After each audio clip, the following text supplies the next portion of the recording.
ಎಲ್ರಿಗೂ ನಮಸ್ಕಾರ.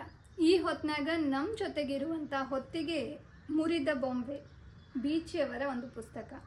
ಒಂದ್ಸಲ ಏನಾಗಿರ್ತದಂದ್ರೆ ಬೀಚಿ ಅವರ ಫ್ರೆಂಡ್ ಒಬ್ಬರು ಮೈಸೂರಿಗೆ ಹೋಗ್ತಿರ್ತಾರೆ ಬೆಂಗಳೂರಿಂದ. ಬೀಚಿ ಅವ್ರ ಮಗನೂ ಮೈಸೂರಿನಾಗ ಇರೋದ್ರಿಂದ ಅವನಿಗೆ ಬೆಟ್ಟ ಆದಂಗೆ ಆಗ್ತದ ನಡ್ರಿ ಅಂತ ಹೇಳಿ ಬೀಚಿ ಅವರಿಗೂ ಕರ್ಕೊಂಡು ಬರ್ತಾರೆ. ಆದ್ರೆ ಅವ್ರ ಕೆಲಸ ಅವತ್ತಿಂದು ಮುಗ್ದಿರಂಗಿಲ್ಲ, ಅದಕ್ಕೆ ಅವ್ರು ಮೈಸೂರಿನಾಗೆ ಉಳ್ಕೊಳ್ಬೇಕಾಗ್ತದ. ಬೀಚಿ ಅವರಿಗೆ ಕಾರ್ ಕೊಟ್ಟು ಕಳಿಸ್ತಾರೆ, ನೀವು ವಾಪಸ್ ಬೆಂಗಳೂರಿಗೆ ಹೋಗ್ಬಿಡ್ರಿ ಅಂತ.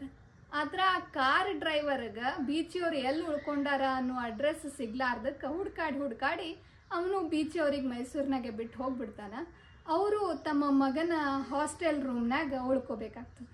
ಅವತ್ತು ರಾತ್ರಿ ಅವ್ರ ರೂಮ್ನಾಗ ಮಲ್ಕೊಂಡಾಗ ಕಿಟಕಿ ಮುಖಾಂತರ ಒಂದು ಬೆಳದಿಂಗಳ ಬೆಳಕು ಆ ರೂಮ್ನಾಗಿದ್ದಂಥ ಮೇಜಿನ ಮೇಲೆ ಬೀಳ್ತದ. ಅಲ್ಲಿ ಒಂದು ಬುರುಡೆ ಇರ್ತದ. ಮೆಡಿಕಲ್ ಓದು ಮಗನ ರೂಮ್ನಾಗ ಬುರುಡೆ ಇರೋದು ಕಾಮನ್ ಅಂತ ಹೇಳಿ ಅವ್ರು ಮಲ್ಕೊಂಡಿರ್ತಾರ. ಆದ್ರೆ ನಿದ್ದೆ ಬರುವುದೇ ಇಲ್ಲ. ಈ ಹಾಳಾದ ನಿದ್ದೆ ಬಹುಶಃ ಸಾವಿನ ಮಗಳು ಇದ್ದಿರ್ಬೇಕು ಅನ್ನಿಸ್ತದ. ಅದು ಬೇಕಂದಾಗ ಬರೋದಿಲ್ಲ, ಬ್ಯಾಡ್ ಅಂದಾಗ ಒತ್ತಡದಿಂದ ಒಮ್ಮೆ ಒತ್ತರಿಸ್ಕೊಂಡು ಬಂದುಬಿಡ್ತದ ಅಂತ. ಹೌದು ಅನ್ನಿಸ್ತದ.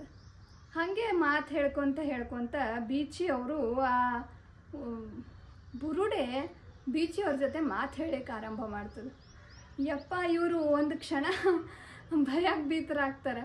ಆದರೂ ಬದ್ದ ಧೈರ್ಯ ಎಲ್ಲ ಒಟ್ಟುಗೂಡಿಸ್ಕೊಂಡು ಧೈರ್ಯಶಾಲಿಗಳಂಗೆ ಆ ಬುರುಡೆ ಜೊತೆಗೆ ಮಾತಿಗಿಳಿತಾರೆ. ಆ ಬುರುಡೆ ಪ್ರತಿಯೊಂದು ಸಂಭಾಷಣೆನೂ ಕೂಡ ಸ್ವಾರಸ್ಯಕರವಾಗಿ ಅನ್ನಿಸ್ತವೆ.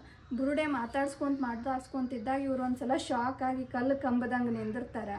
ನೀನು ಆರಮ್ಮ ಅಂತ ಕೇಳ್ತಾರೆ. ಅದಕ್ಕೆ ಆ ಬುರುಡೆ, ಅಲ್ಲ ಸ್ವಾಮಿ, ನಾ ಹೆಣ್ಣೆಂಬುದು ನಿಮಗೆ ಗೊತ್ತಾಯ್ತಾ ಅಂತ ಕೇಳ್ತಾಳೆ.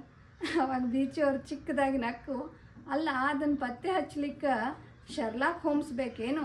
ಸತ್ತ ಮೇಲೂ ಮಾತಾಡ್ತಿ ಅಂತಂದ್ರೆ ಅದು ನೀ ಹೆಣ್ಣೆ ಆಗಿರಬೇಕು ಅಂತ ಹೇಳ್ತಾರಂತೆ. ಬುರುಡೆ ಕಿಸಿ ಕಿಸಿ ನಕ್ಕೊಂತ ತನ್ನ ಪೇಚನ್ನು ಹೇಳ್ಕೊಳಿಕ್ಕೆ ಸ್ಟಾರ್ಟ್ ಮಾಡ್ತದೆ.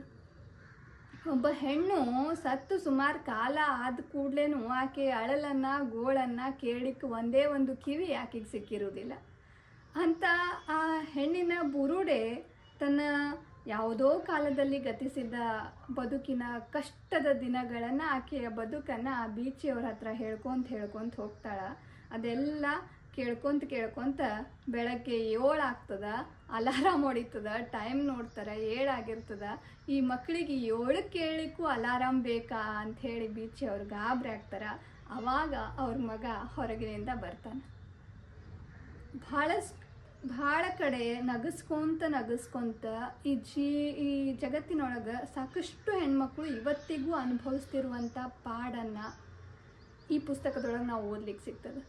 ಸಮಾಜ ಯಾವ ದಿಕ್ಕಿನೊಳಗೆ ಸಾಗ್ಲಿಕ್ಕತ್ತದ ಅನ್ನೋದು ಬೀಚಿಯವರು ನಗಸ್ಕೊಂತ ಸಾಕಷ್ಟು ಪಾಠಗಳನ್ನು ಈ ಪುಸ್ತಕದ ಮುಖಾಂತರ ಹೇಳ್ತಾರೆ. ಮುರಿದ ಬೊಂಬೆ ಬೀಚಿಯವರ ಪುಸ್ತಕ. ಅವಕಾಶ ಕೊಟ್ಟಾಗ ಓದಿ ನೋಡ್ರಿ. ಲಿಂಕನ್ನು ಡಿಸ್ಕ್ರಿಪ್ಷನ್ ಬಾಕ್ಸ್ನಾಗ ಹಾಕಿರ್ತೀನಿ, ಹೋಗಿ ಚೆಕ್ ಮಾಡಿರಿ. ಹೊಸ ಪುಸ್ತಕಗಳ ಪರಿಚಯಕ್ಕಾಗಿ ಚಾನಲ್ನ ಸಬ್ಸ್ಕ್ರೈಬ್ ಮಾಡಿರಿ. ವಿಷಯ ಆಸಕ್ತರಿಗೆ ವಿಷಯವನ್ನು ಹಂಚಿರಿ. ಧನ್ಯವಾದ.